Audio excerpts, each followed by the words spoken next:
If you want one simple test to see if your body is aging fast, ask yourself this. When was the last time you actually sprinted? If there's one thing I would want to keep in my life for the rest of my life, I only pick one thing, is probably sprinting. Because after the age of 30, 90% of people never sprint again. And this is why people stop sprinting. One little pain and they fear an injury. They get a scan and then they think it's over. Degenerative disc disease. It's something that everyone has. If you get an x-ray of your back and you're over 40 years old, there's like a 60 to 80% chance you're gonna have it on there. So what's the real reason people break down as they get older? It's not age, it's not bad luck, it's not what they stop doing. The biggest thing people miss as they get older is high level intensity exercise. So, how do you train intensity without destroying your joints and actually build a body that lasts?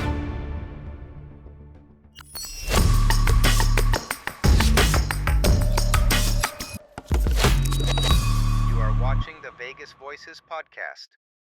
Today's guest is someone quietly changing how physical therapy is practiced and paid for. Dr. Zaki Afzal, the founder of Optimized Physical Therapy and Performance here in Vegas, a cash-based clinic helping athletes and active adults stay strong, avoid surgery, and actually get better. He's also coaching other physical therapists to escape burnout, low pay, and broken systems. This episode is about fixing bodies, fixing careers, and fixing a profession that isn't broken, just being done wrong. Zaki, welcome to the podcast. Thank you. Thank you for having me. So take us back. Why physical therapy in the first place? Yeah, so I always tell the story. So I grew up in a Pakistani household. That's where I was born. My parents are from there as well. And basically in Pakistani culture, if you're not a doctor or an engineer, you're kind of looked at as a failure, right? So I was not pushed towards it really, really heavily because my parents were a little bit more moderate than like strict on that stuff. But, you know, I wanted something that was respectable, and I was, you know, shadowing different MDs and DOs, and it just wasn't for me. You didn't get the chance to sit and talk with people. You didn't get a chance to get to know people, and I was, you know, I'm very much an extrovert. And so then I started shadowing a physical therapist, and I'm like, you know, they get to spend some time with their patients. And that just kind of like lit me up a little bit. And then from there, because I grew up playing basketball and some other sports and stuff, I'm like, you know, I can get into the sports world a little bit more with this as well, and kind of be a little bit more on the strength conditioning side and actually working with people. And then, you know, to top it all off, it's also a doctorate degree. So it satisfied that need for a doctorate level education that was kind of like burned into me as a young Pakistani. So from there, went to physical therapy school and went into it with an idea that it would be a certain thing, and started learning more and more that, you know, it just wasn't. More clinics that I shadowed, more high volume, like low level care that I saw, didn't really sit right with me. So that's why I kind of started my practice, which we'll kind of talk about. But that's kind of what drove me into physical therapy. So it seems like those paths of genius where there's 3 or 4 things that just align just for you because of where you come from, because of what you like, and because where destiny puts you, right? Yeah, 100%. I think most people that end up in places where they feel like they don't belong is because they don't find that alignment between those things. They might hit 2 of those check boxes, but they're missing a really important one. Like you said, where they're from, their cultural values, their morals and ethics. And I think that folks that spend time really exploring different ideas, exploring different fields, getting to know exactly what alignment would look like in their career, those are the folks I feel like go the furthest, because then there's no such thing as a work-life balance anymore for them, right? It's just work and life, and there's a balance and alignment. They sit on the same scale. They're not two opposite ends. One is good, one is evil. They're just both there, and they're both aligned perfectly with their life, and they're able to balance these things. Their work doesn't feel like work, and this is a weird thing to say, but life doesn't feel like life. It's just, this is one continuum. Wow. Yeah. Zinger. Cool. Early in your career, what frustrated you the most about traditional physical therapy? So this would be a long story, but I'm going to try to keep it as short as possible here. What frustrated me about physical therapy was that it wasn't that the system was entirely bad and the people were bad. It's that it was driven by the wrong thing. You know, when insurance companies are the one that are dictating the care, it's really tough for you to get amazing care, because guess what? You're paying premiums every month to an insurance company. And the way they make money is by keeping that premium, not paying anything. So there's a complete conflict of interest for you to get the care you want, and then that provider to be paid fairly and the way they need to provide high-level care.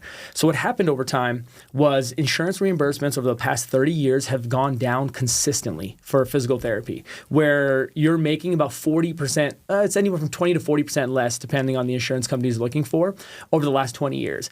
And we know with inflation, increasing expenses, like imagine a business that you start and every year your revenue goes down automatically if you don't change anything. You're basically fighting a losing battle in that case, right? So something had to change. So that's the one thing. And then what ended up happening was volume just got driven higher. So now instead of being one-on-one with our clients and really pushing for that outcome and building that teamwork and that ability to really see this care through, now it's one physical therapist with 2, 3, 4, 5 patients at a time, and they're running around like crazy. Hey, you go in the corner and do this while I go work on this patient. Hey, you're passed off to a tech, which techs, they're not the evil in this story. They're basically high school students, maybe college students that go in and like help people with exercise, clean up a little bit, set people up on stuff. And they're not skilled practitioners. They're not meant to be, right? But then they end up having to be, because that's what the system requires of them in these clinics. So I think the biggest thing that is, like, if I was going to say wrong with the physical therapy profession, is the fact that we don't have control over it. The docs, the physical therapists, the people in healthcare have zero control over those situations now. What do you mean by zero control? Meaning that you are just trying to play the game and trying to keep the lights on. The control, remember, the person that controls the business is the control. You have to have the levers of, can I bring in more revenue without sacrificing my integrity, without sacrificing quality of care? But now you're stuck making that choice. Do I make more money, or do I sacrifice, or do I keep my quality of care where I need to make it? Right. And I think we're in a position now where we're seeing more and more physical therapists break away from the insurance model. And I'm not saying all insurances are bad. I'm against bad insurance, not all insurance. Right. So I don't want to make insurance like the evil thing in the story, but it's trending in that direction where most insurances are decreasing reimbursement, increasing restrictions into what you need to actually go get physical therapy, reducing the things that they cover. Premiums are going up. It's all, and you can see, look at the insurance companies that are public, like United Healthcare, these different things. They're public, and you can see their profitability numbers every single year. If you go take a look at them, I won't even say what they are, but go take a look at them and wait to be shocked of how much profit these companies are making every single year. But then every story you hear about them, denying care, denying this surgery, denying this physical therapy, denying this. And that's how they keep the money, is they deny care. So that's what I would say is, like, we have no control because we're giving up our control. That's crazy, man. Yeah. And it just gets more and more like that, but things are starting to break. I'm starting to seeing like private doctor groups that start to do a subscription model. Yep. So then, you don't have to pay insurance. Yeah. And then, they get to keep a little more of that, or they get to be cheaper for you. Yeah. So, yeah, it's crazy where the industry is going. Yeah. I mean, I think as much as we don't have control as healthcare practitioners, the patients don't really have a ton of control either, because the insurance companies, they decide who's in network with them, who's out of network with them. And they push them towards in-network practitioners who are being paid, pennies compared to what they could be paid if they just were out of network or were able to charge fairly for what they provide, Because at the end of the day, what we provide is an outcome. If you're coming in, you have shoulder pain, you have knee pain, you have back pain, you have these things that are limiting you from living the life you want and doing the activities that you want, what we are, quote unquote, selling or providing is a solution to that problem. That's what we're doing. And we do it in a way that creates certainty in that solution. We do it in a way that creates consistency in that solution. And we do it in a way that creates confidence in that person's body again. They come in a lot of times feeling broken and being told by the medical system, your x-ray looks terrible, your MRI is terrible, you need surgery, you need an injection. And most times it's things that can be solved conservatively. It's lifestyle problems. It's the way they're eating. It's the way they're sleeping. It's the way they're moving. And so we take a pretty holistic approach to that. And we're not in the business of just outcome change only. We're in the business of behavior change and belief change. That's what our best clients and best patients have. Is there at the end of the plan of care we work with them with, they have a completely different belief of what their body can do and what they can do to keep their body healthy. Wow. So if someone listening is a physical therapist right now and is unhappy, what's the uncomfortable truth they need to hear? So the uncomfortable truth for physical therapists to kind of hear is that you have more control than you think. You think you need to stay at this job. You think you need to sit at this job and be unhappy, and just because I have loans to pay off, I have to stay here for a certain amount of time. It looks bad on my resume if I job hop, this and that. You can quit tomorrow and find another job. There's no shortage of jobs for you to make money. But the longer you wait to actually chase what your ideal dream would be in this career, the less chance you have of actually hitting that. So the uncomfortable truth, realistically, is that you have control, which is funny. Like, it's uncomfortable because people don't like taking the leap. It's not uncomfortable because it's a bad thing. When is having more control over your life ever a bad thing, right? It's uncomfortable because people don't know what to do with control when they have it. They like to be told what to do a lot of times because they haven't been taught by the system that educates them how to be a free thinker, how to have good decision-making process. They're just taught to, pass the test, do this protocol, and just follow the rules. Whereas realistically, for you to live the life you want, everyone has this, image of this perfect life. And another uncomfortable truth is, I guess, is the life you're living right now does not take you on that path to that perfect life you're looking for. And you have to really be able to sit with that and realistically look at that and see, do those things match up? Most of the time they don't. Well, but wouldn't you, you're an exceptional person, but wouldn't you think that the average person that goes into physical therapy, they don't even have a vision or know what they want. They're just going in there in a profession that, they're going to get paid 60, 70, 80. I don't know. I don't know what the compensation is. Yeah.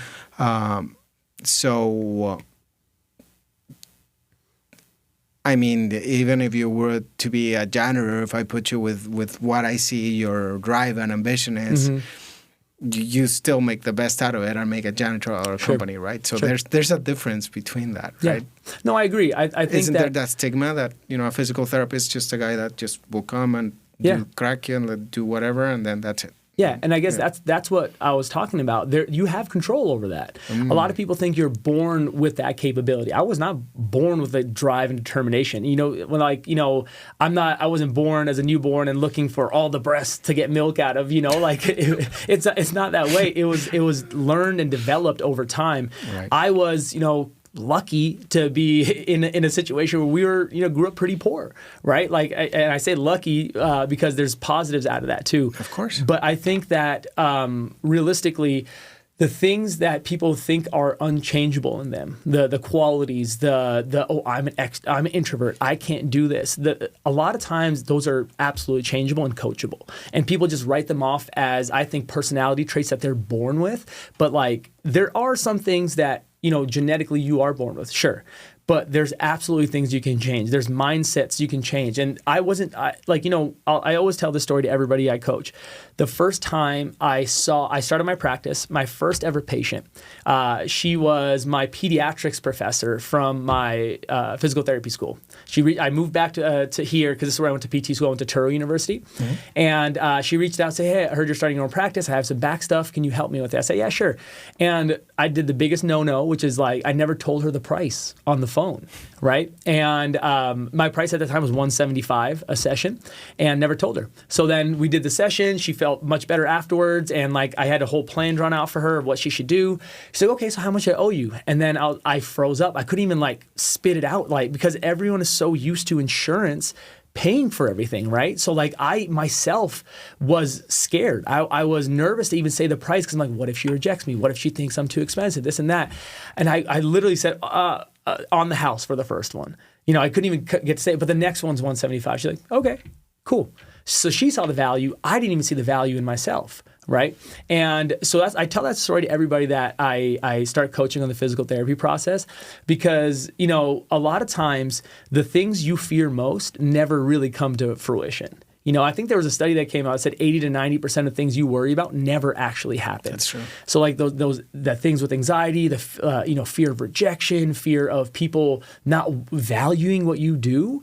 The mindset that really changed for me in terms of allowing me to kind of get down this path was when those things happen, I don't look at those as like, oh, I'm doing something completely wrong. I'm in the wrong place. I'm like, that just might not be my right person that I'm working with, and then looking at things maybe a little bit more positively versus like, oh, everything I did was for nothing. And I think a lot of physical therapists are kind of on the edge where something like that could happen and they would spiral in the wrong direction. And without that mindset to be able to have that grit to brush that off and just move on to the next one, I don't think you survive or succeed in anything. That's basic life, right? Yeah, absolutely.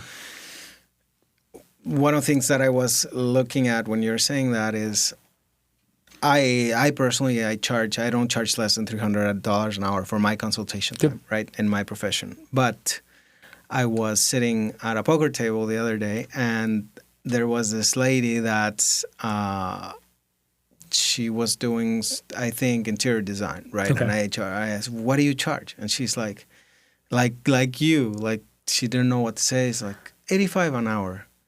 And I'm like, fine, like, yeah, we'll hire you or whatever. Yeah. And then, and she thought she was like getting the world. She was like, and it's funny to see that performance, because I would not like, I would think like $500 an hour or absolutely. $1,000. So like, other people don't know what the value is. And probably 100%. Like taking pain away, and physical therapy has a lot of perceived value, especially in the person that you're doing it Absolutely. For. I think the only thing that drops the perceived value of physical therapy is the fact that there's a stigma out there, or the normalcy out there, that insurance covers it, and when insurance covers everything and people aren't used to seeing a bill in front of them that it's going to cost as much for you to get the dream outcome you're looking for, there's a little defensiveness about it, right? People get a little locked up, they draw back a little bit, and instead of, you spend the whole session working with them feeling like you're on a team, and as soon as you drop the price, it feels like, oh, now we're on opposite sides. You know what I mean? And we have ways to hopefully guide people through that, because we don't do any kind of high pressure sales. We don't do any kind of like, oh yeah, if you don't take this, your shoulder's going to fall off, or you're going to have a lot of pain for the rest of your life. We don't have that side. What we do is try to guide people clinically and let them know this is the plan that's going to get you to where you want. The next step is for you to commit to it and for you to take action on this, because just like anything else in life, when you want something to change, the person in the driver's seat is you. Right? An analogy we like to use a lot is, imagine you're in a car and you're driving at, say, 75 on the 215, and there's a car in front of you doing 50, right? You're pulling up. What's the worst thing you can do in this situation? I don't know. Tell me. Not do anything. Just stay there and hit this car in the back, right? You have plenty of options. You can slow down. You can veer off to the side. You can go around to the right. You can do anything you want, right? Worst thing you could do is not do anything. Okay. So that's what a lot of people are stuck in. They get stuck in indecisiveness, right? They see this car coming up. They see these things happening. And in life, it happens really slow, right? So that's why we use this analogy, because in life, it's like you don't notice the shoulder doesn't work the way it wants until 3 or 4 years later, when you've been babying it a little bit more, not using it the way you want, starts as a little ache, becomes stiffness, becomes these things. And we don't like to put that fear in people, like, hey, if you don't, like I said, you don't do something, your shoulder's going to be terrible, because it's tough for them to envision that. But we've seen it countless times where little things turn to big things because we don't handle them when they're small, And so that's what we try to tell people, is like the indecisiveness is the worst thing. So if it's something that really is financially you're unable to do, then that's fine. But you need to do something. Whether it's us, whether it's someone else, you need to go do something about it. And that's the biggest thing we try to do, is let people know that there are other solutions out there too. I believe we are the absolute best. And if you're looking for the best, this is where you stay. But if it's not a good fit, it's not a good fit. But you need to go do something. Cool beans. Yeah. So let's talk to you. Let's talk to you as a company. Okay. Optimize Physical Therapy and Performance. Sure. What was the vision behind that? The vision behind it was changing the way healthcare is perceived and delivered. So the delivery part, I think everybody talks about, right? Wait, you said healthcare. So it's beyond physical therapy. Eventually, yes. Okay. So because everyone thinks the typical healthcare path is, I have some issues, I got to go straight to the ER or the urgent care or my primary care, and then they'll dictate where I go. People don't realize this, but physical therapy and physical therapists have direct access in Nevada, meaning you don't need a script. You don't need to go see your doctor first. You can come straight into us and get advice on it. And we are a lot of times better equipped at handling musculoskeletal issues like shoulder pain, back pain, knee pain, neck pain, that stuff. Than your physician is, because we understand exercise and understand movement a lot better. A lot of times they'll just send you to physical therapy anyway, and now you're at their mercy of choosing where you go, right? They're choosing it based on the relationship they have with other businesses, not necessarily what's best for you, right? So that's why I say healthcare, not physical therapy. And then the biggest part here that I think we got the delivery down. The vision of changing the way it's delivered, I think we got it down. We have a really good process. We have the best physical therapists in the country working with us. We have the best training program for them to be really highly skilled.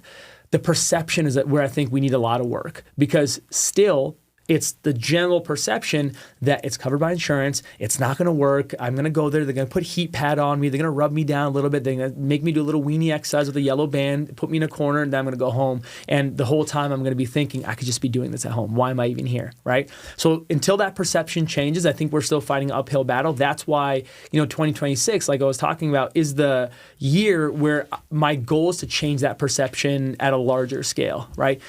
Putting out more advertising, putting out more social media content, talking to bigger groups of people, going out and doing different conferences and talking at different conferences. And I think until that changes, every business in our space, they're going to have a little bit of an uphill battle, which we still face, but we face it knowing it, and we face it knowing the strategies we have, we can overcome it.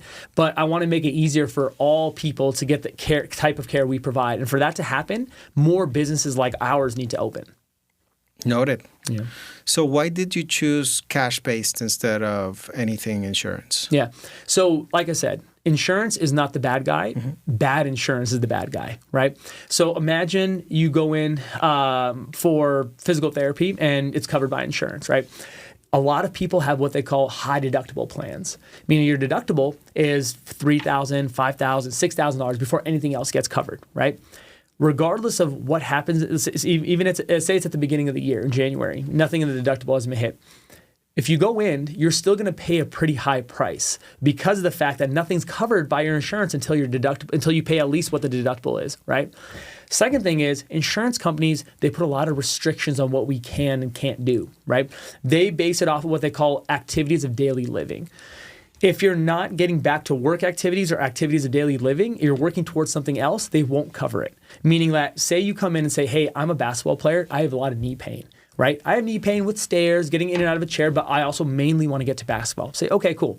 Insurance companies say, we'll cover you to be able to go up and down stairs. We'll cover you to be able to get in and out of a chair. We won't cover you getting back to basketball because that's leisure. That's not necessary for daily living, right? And who dictates that? Insurance companies, right? So they're going to keep narrowing the scope of what they cover so they can keep more and more money, right? And the last part is, and probably one of the most important parts, is that they don't pay us very well. Right? So like you come in for a whole hour, even if we did like the best treatment in the world, they'll pay anywhere from like $35 to $75 for that hour. Wow. And for us to have this beautiful space, for us to have all these things going on that give you the absolute best care, that doesn't even keep the lights on, let alone I need to be able to pay my practitioner a good salary so I can know they're the best. So when you want the best, you got to kind of pay for it, right? But we're in the position right now where that's where I feel like the having control of my own destiny was what I wanted. I wanted the ability to say no to something if it wasn't right for us. And if you sign an insurance contract, you don't have the ability to say no. You have to abide by the contract every single time. And if you came up to me with an insurance contract that didn't put restrictions, paid us fairly, and then allowed people to get back to things that aren't just activities of daily living, I would sign the contract. But there's no contracts out that I know of that exist. Exactly. Because it would cost them, it would eat into their profits just a little bit. Totally got it. Yeah. What type of clients thrive most in your model? Athletes, lifters, busy professionals? Honestly, the people that thrive the best are the people that know that there is such thing as good health care and bad health care. Those are the people that thrive the best. They've probably already had physical therapy somewhere else and they weren't happy with it. They probably went to a chiropractor or a massage therapist and they got like short-term relief and not long-term relief. The people that really understand that movement is absolutely vital for you to feel the way you want to feel and for you to age the way you want to age and perform the way you want to perform. Those are the people that do the best, because we work with all kinds of athletes, professional athletes, college level athletes, recreational lifters, firefighters, police officers, jiu-jitsu athletes. It's not the type of athlete that we work with that we specialize in. It's the type of person, the person that really cares about their health enough to understand their body is an investment and not an expense. So a person that's invested into their recovery, how is it different from a person that's not? So the person that's not is just going to look at all physical therapy as the same. They're going to think, okay, I'm going to go, I tried physical therapy, it didn't work. But where they went to was a clinic that was seeing 4 people at a time. The practitioner was burnt out because they're writing a bunch of notes. They're not even looking at them. They're typing on their laptop the whole time. They're put in a corner to do exercise. And now they paint that entire spectrum of physical therapy with one brush stroke, right? So that's a person that is not bought into the fact that there's better healthcare versus worse healthcare. Right? So the people that understand that are people that have been to better healthcare practices, have had experiences with doctors that care about them a little bit more, are more on the side of conservative medicine like movement and sleep, hygiene, and nutrition versus like, hey, what's the next pill? What's the next surgery? What's the next injection I can get that can make me feel better immediately? So those people we don't work well with. And a lot of our education on our social media is made to convert those people into understanding their health a little bit better, because the things they're looking for, like, for example, a lot of people think they need surgery. They've been told their MRI is terrible, their X-ray is terrible, they need surgery, right? Guess what happens after surgery? Rehab. You have to do it anyway, right? So a lot of times in the different studies you look at for different orthopedic surgeries, you'll see that a lot of those surgeries were unnecessary and the outcomes were the same in those groups of people that had surgery versus didn't have surgery, except one had to undergo a potentially life-changing and life-altering event that has chances for complication, where the other one we kept it more conservative. And this goes for like one of the biggest, for people listening, if they want to search it, one of the biggest ones is like low back fusions, where they go into your low back. I've heard that those don't even do anything for you. There's a lot of research coming out that the only time those are like okay to consider is when you're having like unrelenting symptoms that are like, oh, I'm losing bowel and bladder control. I'm having numbness and tingling down my legs unrelentingly. Things like that. Okay, maybe it's possible, but for pain specifically, just in the low back, not a good idea. I'm wondering if insurance would pay easier for that than for you, right? They do, and they pay a lot for lumbar fusion. A lot. They pay tens of thousands of dollars for lumbar fusion, which is crazy, because they would pay 10% of what they pay for a lumbar fusion. They could pay for a physical therapy plan of care and get the same result. Then incentives are all screwed up here. Mm-hmm. Yeah, it's crazy. So you talk about durability. Yeah. What does that mean in your world beyond pain relief?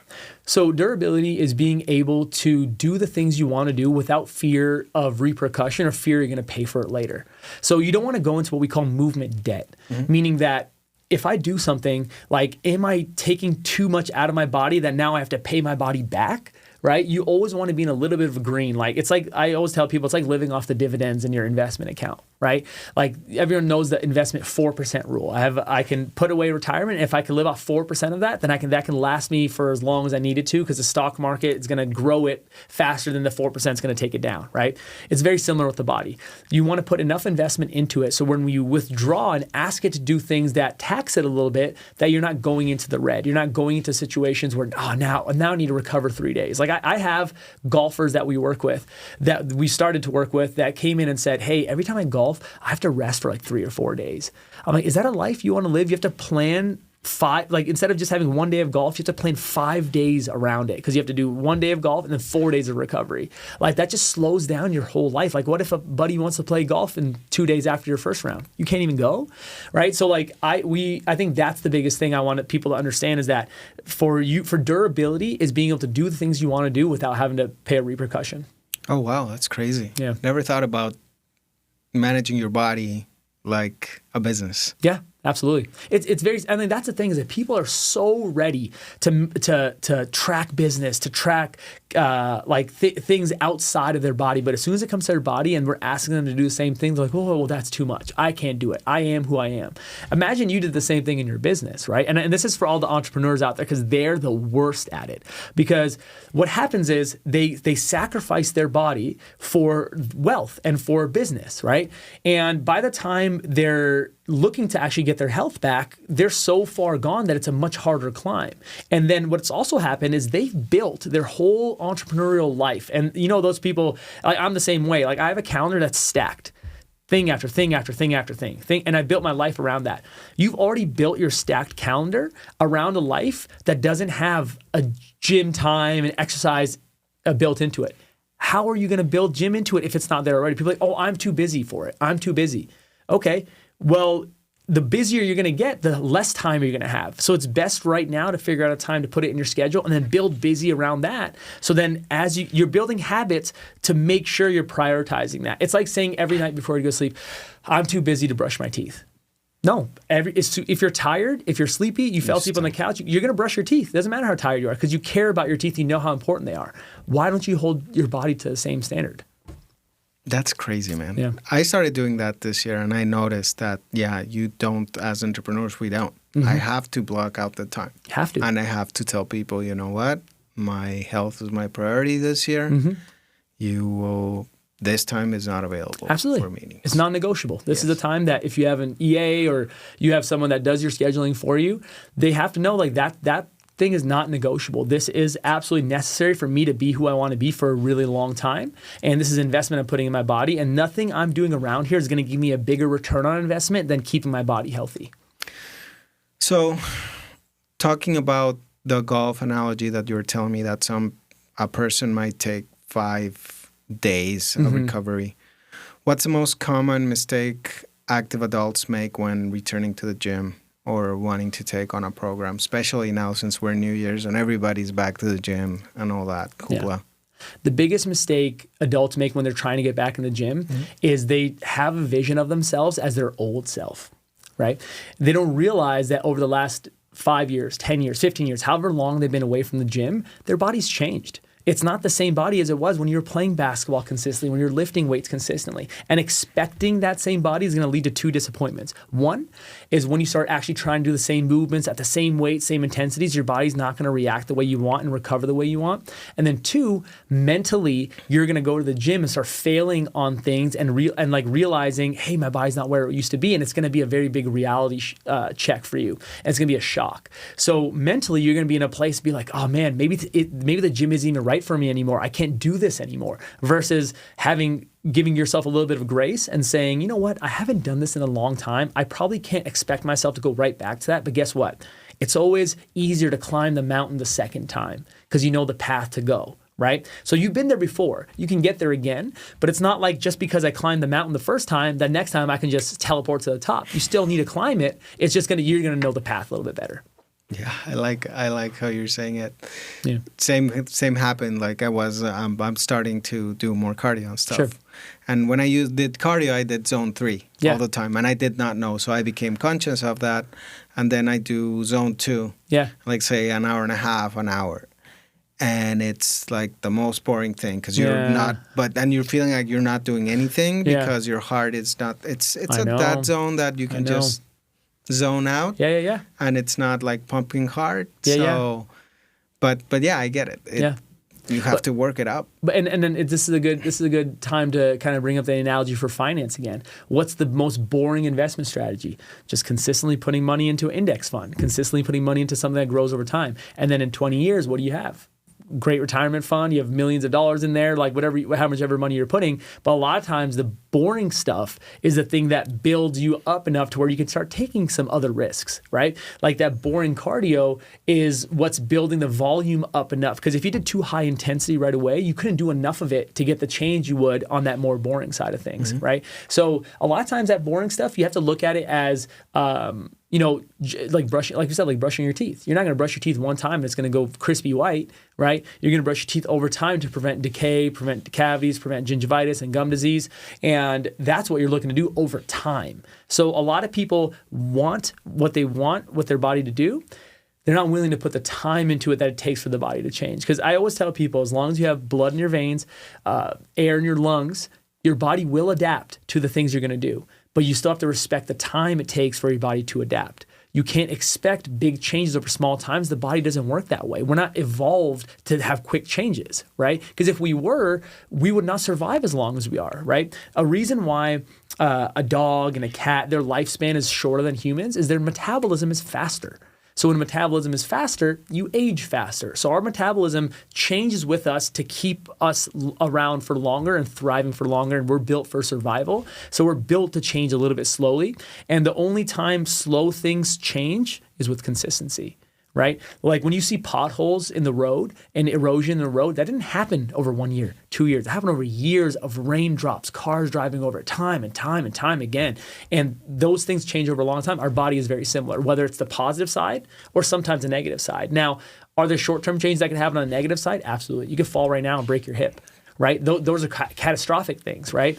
But those aren't things I plan my life around because a lot of times those are freak accidents. And even if that does happen, a lot of times it's because of things that have led up to it. Like older adults that fall down and break their hip, it's because their bone density over years has decreased. Their balance over years has decreased. Their power over years has decreased. And that led to that fall. But everyone wants to blame the incident versus the things that lead up to it. Wow. So if I'm getting older, but like one of the things that I'm very conscious of that, the hip thing. So I know that there's two different joints, major joints, the shoulders and the hips that you always have to keep open, right? That to help your mobility and to be. So one of the things that I do is I do the splits like at, most of the time I can do them. Yeah. And I'm like, even if I'm like 70 years old, that's going to be like, am I safe from getting my hips broken if I'm doing that type of mobility training and keeping it up until then? I mean, the short answer would be no. No. Right? Yeah, because you can still break your hips. Well, yeah, you can break your hip with anything, right? Oh, wow. Nothing's going to protect you 100%. Now, can you reduce the risk of that? Potentially. But doing the splits doesn't do really anything to build your bone density. It doesn't really do anything to improve your balance. Doesn't really do anything to build power. It just builds some flexibility, right? It will give you a higher chance that if you have to go in those positions that your body's going to be ready for it and you're not going to like tear a muscle, you're not going to strain something because you're used to that flexibility, but it's not going to really do anything for that side. If people that are listening want to prevent those things, the things you have to kind of work on is strength training. Okay. Is for the most part. Strength training, what we found is mostly out of everything you can do, if you had to only do one thing, I would pick that because it is kind of like the fountain of youth. That's cool. The biggest thing that we lose, like after 30, if you're not strength training, you're losing basically 1% of your muscle mass every single year, right? And that's very preventable by eating well, sleeping well, and exercising properly. You have to give your body a reason to keep the muscle mass and build the muscle mass. Without strength training, it doesn't really have that reason to do that, right? So the reason people fall as they're older, and I mean, this is not the people we generally work with anyway, but the reason they fall when they're older is because they lose their balance, they trip over something they're not used to, they're not able to catch themselves, and what you can find is even balance improves when you do power type training for your legs. So at that point, you get to build power, you get to build strength, you get to build muscle, and you get to improve your balance. I'd rather do that than stand on a foam pad and just work on balance, right? So I think especially for the busy people, you want to do things that have more bang for your buck versus just working on one quality at a time. That's super cool, man. It seems like you take on people that are more at the spectrum of higher responsibility than being at effect, right? Exactly. Yeah. And expecting like I'm gonna get these things done and I'm gonna be good. So, but it's a lot your responsibility. What would be the percentage you think personal responsibility versus the help?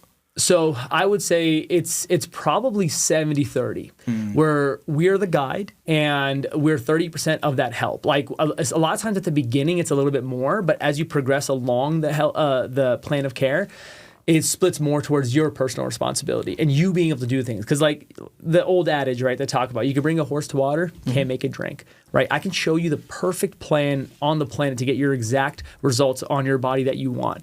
If you don't do it, doesn't matter. So a lot of times we adjust our plan. So instead of being the 100% effective plan, I'd rather have 60% effective and one you actually complete than 100% effective and one you can't fit into your life, right? So we work with you on that case. We got to understand that when people come in, their bodies, they don't read textbooks, right? So you're not a textbook body. Every person is different. Every way we implement a plan of care is different. You might come in with hip pain. Someone might come in with hip pain with the exact same hip pain in the exact same spot, might have completely different plans of care depending on your life, right? We work with really busy people. We work with retired people that aren't very busy. We work with people that work out 5 times a week because, they've like either sold their business or it's like running pretty automatically. So you need to be very versatile in how you create a plan of care and make it flexible to the person you're working with. Wow. So running a 7-figure clinic requires a different skill set. Mm-hmm. What surprised you the most? What surprised me the most was how much it depends on having good culture. I think I've never really been in a place with phenomenal culture in a workplace. I've worked in smaller clinics. I've worked in bigger clinics. And the culture is okay. There's learning culture. People want to grow. But to really have a team that believes in the mission, to really have a team that believes that we are the right place for most people to come get their care, you need to have a culture set around your practitioners. Now, this is going to kind of ruffle some feathers because a lot of people think you need to be patient first. Everything's about the patient. If you make it patient first, like everybody will be happy, your business will thrive. I don't necessarily think that's true. I think if you be practitioner first and you put an environment of support for your doctors, that's when you get the best patient care because now you have non-burnt out doctors that actually are empathetic and they care about people, and doctors that can take care of themselves to show up to work as their best selves every single day. So I think that's what's surprising the most is how much more our company has evolved into being practitioner first and making sure our physical therapists, our trainers, our massage therapists have the absolute best work environment, the absolute best training, the best support. And what it's done for our business is the patients are much happier now because they know that they come in and this doc cares about them and this is the best place they can be. So you're supporting your army to be able to fight better battles. Absolutely. That's amazing. Absolutely. If you had to rebuild from scratch, mm-hmm. what would you do differently? If I had to rebuild from scratch, I'd probably go into the paid digital advertising side a little faster because, lead flow is the lifeblood to any business, any service-based business. And I think a lot of people underestimate how important that is and how obviously you need to convert them. You need to be able to get them to see what you're doing. But if you don't have the leads to start with, it's really tough. So at the beginning, I was knocking on doors. I had what I call my Dream 100 list, 100 businesses that if I had good relationships with, that my business would thrive. And I hit that list in like 21 days. I would knock on every door, pretty much 5 doors a day, get rejected most of the time, but built some really cool relationships in there. The amount of time I was spending doing that, if I put an hourly rate on it, I probably would have spent $12,000 to $15,000 of my time doing that, right? Whereas if I put that same $12,000 to $15,000 into Facebook ads, something that I can really get a return on investment on, I probably would have made back dollar for dollar. And I'm not saying I didn't make that back because I just can't calculate it because I can't track it.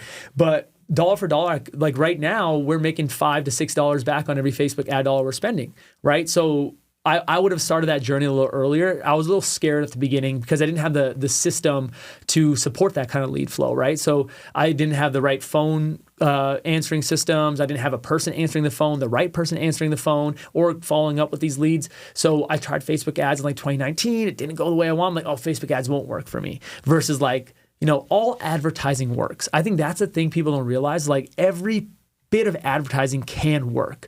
It's just how do you implement it and how do you have the support systems for the advertising? So that's probably the biggest thing I would have done. Yeah, mm-hmm. Yeah, you're hitting home right there. That's what I do, and most of the things that I tell clients is you got to be ready to get this, and you have to be able to dig through the gold. Yeah, if you're gonna get 100 prospects, maybe 2 or 3 are gonna be the ones that pay for your advertising and your future. Sure. But you got to be willing to go through the 97 that won't. 100%. Right. So, and as you go, you can tweak your message. Yes. You can tweak it to where now these people that you're actually hitting your clientele. Because this is what I learned too, is that you can attract the wrong people really easily, right? So one way we found that out was we had an advertisement that was like a video advertisement that started with like, hey, are you sick and tired of knee pain? And guess who we attracted? People that were sick and tired. You know, like, That makes sense. yeah. And like, I'm not saying people that we want to work with aren't tired of their knee pain, but I don't want that to be the defining characteristic of that person, because they usually come in grumpy. They usually want like answers now. Like, that's what they've kind of evolved into. What we go with now is, instead of like really digging into pain too much, we dig into like, hey, what's the outcome you want? Like, what do you want to get back to? And kind of have our message more centered around that, and different awareness levels. So, you know, there's people that are completely unaware that they even have an issue, right? They're unaware that, hey, you know that shoulder pain you're feeling every morning you wake up? That's not normal. You know that back stiffness you feel when you wake up? That's not normal. They don't even know that yet. So if they don't even know that's not normal, is us giving them advertising saying, hey, come in to work with us for your back pain, is that even something that's going to hit? No, they're not ready for that. So we have different advertisements for different stages of awareness of people. And I think that's very, very vitally important.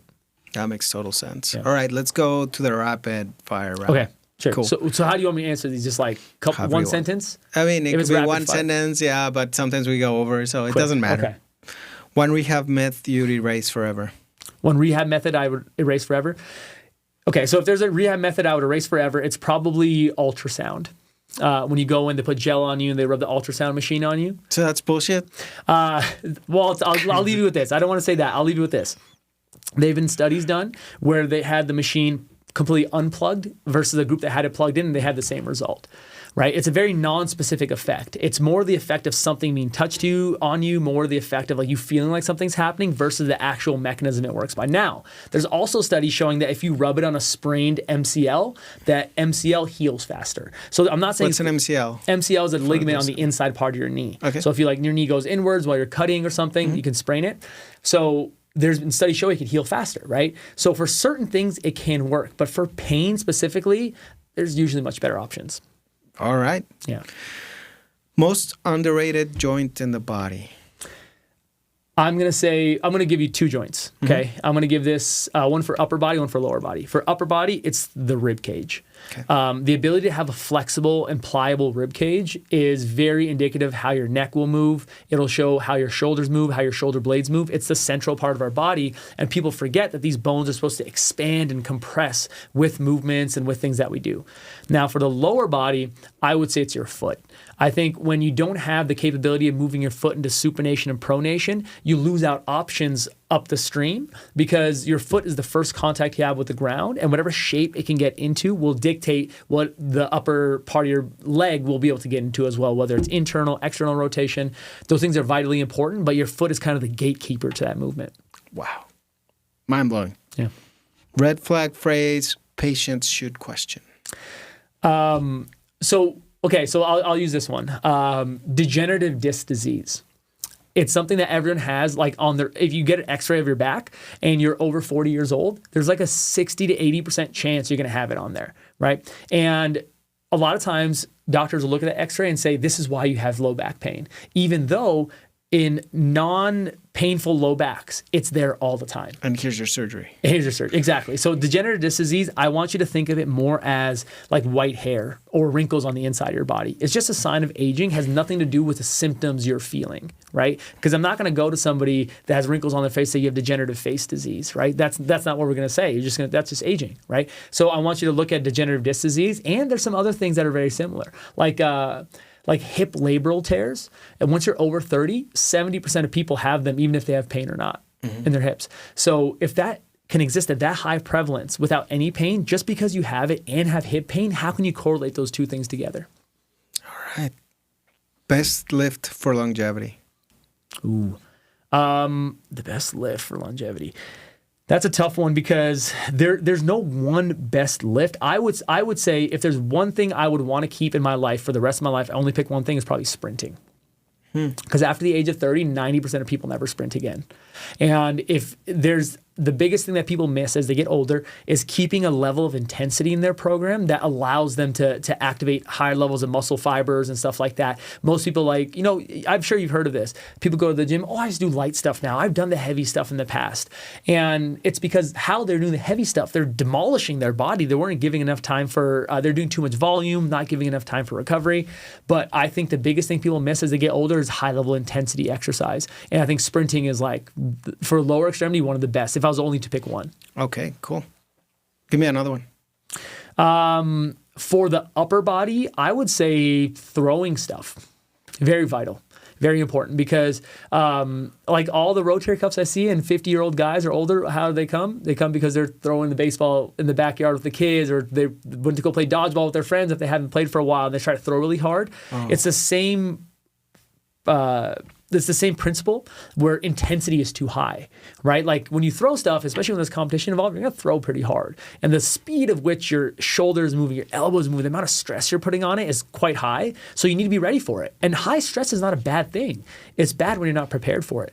But low stress is even bad when you're not prepared for it, right? So like the preparation of it. So I would say like you want to continue throwing things like into your adult life because it's a vital thing for humans. It's what makes us human. So when you said throw, I thought like the big balls. Yeah. Or like the gym balls, or like or both, or either way. Both. I would do both. Throw. I would throw things to the side, rotate and throw things, slam things on the ground. I throw things like a football, throw things like a baseball. Very vitally important for shoulder health. Dude, these are great insights. I'm taking them all. Yeah. One habit every physical therapy should build early. Like a physical therapist? For a physical therapist, yeah. If I had one habit that physical therapists should build early, it's reflecting on what you're doing. I think that most people get done with a session or done with a plan of care and they don't look back at how it went and really kind of dissect how it went. The best physical therapists are pattern recognizers. They recognize patterns faster. So the more low back patients I see, the more patterns I start developing. And the next low back person I see, now I'm better at treating that low back pain because I've seen so many before. You can see the upstream. Exactly. But I can't do that unless I reflect back on it. If I just look at them as another passing moment, I don't reflect on what went wrong, what went right, I'm not going to be able to store it in my memory banks and recall on it later if I'm not recalling on it at that time. Nice. Cool, man. Let's get back into the main questions. Sure. What role does lifestyle, sleep, stress, nutrition play in the outcomes you see? Massive. I think if there's one thing that I would do as a practitioner is really learn about lifestyle, learn about sleep, learn about nutrition and what kind of effects it has. It's been shown that when you carry a high level of body fat on your body, your body's tendency to react with inflammation to certain events is higher. So I don't look at body fat as an immediate thing that's going to give someone pain, but it's like if you're looking for kindling for a fire, it's like putting more kindling in your body, right? If you have less kindling, sparks might not start a fire. You have more kindling, a spark might start one, right? So I would say that practitioners need to be better at understanding those things and learning how to talk with people through those things because it's not an easy conversation. It's not something I just tell you, oh, you just need to sleep more. It's like, well, why am I not sleeping enough? Is it because I watch, like I'm on my phone for 2 hours before bed? Is it because I'm watching TV at the same time? Is it because my room is too warm? Is it because there's too much light in my room? Is it because I'm stressed? I'm not getting enough magnesium? Like, what is it? So we need to be able to have those conversations to try these different things. And sometimes we're not best built to handle those. Like sometimes some of my people need sleep studies. They might have sleep apnea. So I can't do a sleep study. You need to go get a sleep study done and then we can incorporate it in your plan. But I'm perfectly fine with referring out to people that are more experts in those cases because I just want what's best for that person in front of me. Dude, you're going way, way beyond what you should be doing. But I guess it's what's going to bring the results, right? Yeah. I mean, that's the thing is like at the end of the day, like I said, we're presenting an outcome. I'm not selling physical therapy. If I was, I'd be broke. Like really, because no one wants to buy it. No one wants to buy physical therapy because everyone thinks it's shitty. It's not fun. You go there and someone tells you what to do and like you go home and do a home exercise. It's sucky. You usually don't get the results. We are selling, we're presenting the outcome. That's what we provide. And if I want the best outcome, I can't look at these massive variables that dictate the outcome and not have some kind of control over them. Like that would be like, hey, I want to make $20 million in my business, but I'm not going to do any advertising. What? Really? Like that? Like if some people might be able to get there, but it's very few and far between. You know, so the biggest variables are the ones we want to be able to have control over the lever, whether it's up or down. Given all of these things you're telling me, where do you see physical therapy going into the next 5 to 10 years? I think we're at a point right now where there are going to be more and more physical therapy practices opening like mine that are out of network, that provide really high level care, that are not insurance based. I think what we're going to be left with is hospital based outpatient clinics, which are, big corporations. And for some reason, just because they're associated with a hospital, insurances pay them more, even though they're providing the same care that other people are providing in like smaller clinics, right? So we're going to see that. And then we're going to see clinics like mine that are more geared towards performance, more geared towards giving that person what they really need and, direct paying.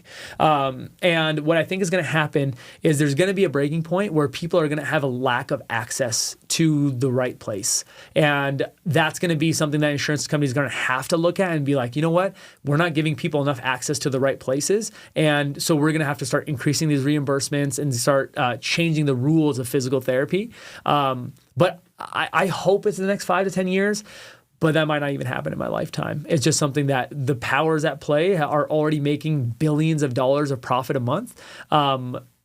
The ability for small pieces of healthcare like physical therapy to do it is not really realistic. The whole system of healthcare together has to work together for that to happen. Right. Or it has to be an effect en masse that you guys create, right? Yeah, absolutely.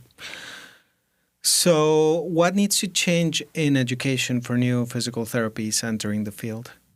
I think the biggest mistake physical therapists have when getting their education is they're not strictly focused on how to become that person that's going to deliver high-level care. They're learning the knowledge, they're learning the anatomy, the physiology, the neurology, but they're not working on themselves. They're not working on how do I get more grit? How do I be that person that can deliver high-level care, that cares about people but doesn't get burnt out? How do I live my life in alignment with all these morals and ethics and this way healthcare is supposed to be delivered? How am I making sure I can actually do that? I think what education needs to bring in more is those personal development type classes and books. Emotional intelligence is really important to learn. But then realistically, like, how do I become a leader in my community? How do I become a leader in my clinic? And people don't realize like leadership is just influence, right? And if I can't influence myself to have healthy habits, how am I going to influence other people to have those same habits? So if schools can bring that more into the curriculum, I think they'll see much more happy physical therapists because I can't remember the exact number, but there's a statistic out there that there's a huge wave of physical therapists leaving the profession in the next 10 years. So they're getting burnt out. They're not liking where they're working. And after they've spent hundreds of thousands of dollars on their education and a doctorate degree, like 7 years on their education together, they're still leaving. That tells you how bad the landscape is getting. And I don't want people to be that statistic. I want them to like sit here, create their own world of physical therapy where they can do what they want to do and feel at alignment with, and then stay. This is super enlightening, man. It's crazy. What does success look like for you now, clinically and personally? Success looks like for me when my team is extremely fulfilled. I think that's what success looks like for me the most. Because like I think everything else is based off of that. If my team comes into work happy, my team feels like they're getting the best results, my team feels like they're getting the best support, best education, best mentoring, best benefits, being paid fairly, I think everything else for me falls into place. So that's what success looks like for me in like a business sense. In like a personal sense, is raising my kids to be really good kids, really good people. Like regardless of what they want to do for work, I don't really care. They can pick what they want, but I want them. They can be an engineer or a doctor. Yeah, exactly. So they can. Yeah, that's it. But I want them to just be good people. I want them to be kind. I want them to look at people and think the positive in people versus seeing the negatives in people. And I want them to have resilience. I want them to try everything and put their maximum effort into stuff. And if I can build kids like that, I think my personal life would be successful. Wonderful. Yeah. If someone is stuck in pain and frustrated, what's the first step that you'd give them? If someone's stuck in pain and frustrated, the first step I would say is you need to look at why that symptom is there. And sometimes you can't do it yourself. I think that's the big thing that a lot of people that have built this image of themselves as being very dependable, being very reliable, they do it to a fault. They do it to the point where like they keep trying to DIY it, do it myself. And then they're digging themselves deeper into a hole. Well, I go down the YouTube rabbit hole. I go on Dr. Google and find these things. Find a professional. It's just like anything else. Like when you don't have the knowledge of it, you're going to find a professional help. Why is your body any different? It's like like if you want to get something done in your house, but you have no idea how to put up drywall, you have no idea how to put up these things, it's like you can maybe learn it yourself, but are you okay with the mediocre result that's going to come with it the first time you do it? Right. So I think that's what I would say is like find a professional, find someone that really cares about you, and reach out to them and see if they're the right fit. You don't have to go with the first person you find or the first people you find, but I think the mentality of I always have to do it myself is a dangerous one. Even, the best athletes in the world all have coaches, all have multiple coaches, even if you're really good at that, even if you're like a high level CrossFitter, high level, whatever it is, right? Activity wise, get someone to help. Awesome. Yeah. Final question. Mm-hmm. What does it mean to truly optimize a body and a career? I think to truly optimize your body in your career is very dependent on who you want to become. I think you need to set goals for those things in the first place of like, I think an optimized body is going to be different for every single person. For you, for me, for whoever's behind the camera here, it's going to be different. And I think first setting those out as goals is going to be the thing, and reaching and striving towards those goals is the first thing. Having a body that's reliable, dependable, and for the activities you want to do is, I think, what's optimized, where like you're not missing out on things in your life because of your body. And then in terms of optimized, you said business. Is that the second question? So truly optimize a body and a career. In a career. I think to optimize your career, you need to be put in a position where you feel like your potential is not held back. Whether it's as a person, as a leader, as a practitioner, if you feel like there's anything holding you back from reaching your potential, you're in a position where your career might not get to where you want it as fast as you want it to get. So recognizing where your limitations are in terms of you reaching your potential is probably the biggest thing I would do to get to that aspect, right? So if you're working in a clinic and that clinic makes you see 4 people at a time, you're not getting the outcomes. That's holding you back from your potential. If you're working in a clinic every day, you go home and you just want to go to sleep because you're so tired and burnt out and you can't spend time getting better at your craft, that's limiting your potential. If you work at a clinic and the owner is not a very good practitioner, he's not somebody you look up to, he or she, and not living the lifestyle you want, but that person's your mentor, that's holding you back from your potential. So I think that if you want to optimize that career as a physical therapist, you need to be put in a position where you are not holding yourself back, and positions that can fuel that flame and not dampen it. Wow. Zaki, you've been an amazing guest. Thank you. I'm taking a lot of these lessons with me. Awesome. I hope our audience does too. Cool. How can they find you if they need help? So if they need help, the practice is called Optimized Physical Therapy and Performance. You can find us on Google Maps. You can find us on Instagram at OptimizePTP. That's usually our handle on most social media. And if you need something from me, my handle on social media is at Zaki Afzal DPT. That's on Instagram as well, mainly where I talk to people. But yeah, that in the Vegas area, that's kind of where they can find us. Or even if they're watching this podcast from somewhere else, we have options to help people throughout the entire country. So if they need help with their body, if they feel stuck as practitioners, we're glad to help. Zaki, thank you. Thank you for being here, and thank you for being our Vegas voice. Thank you for having me. Appreciate it.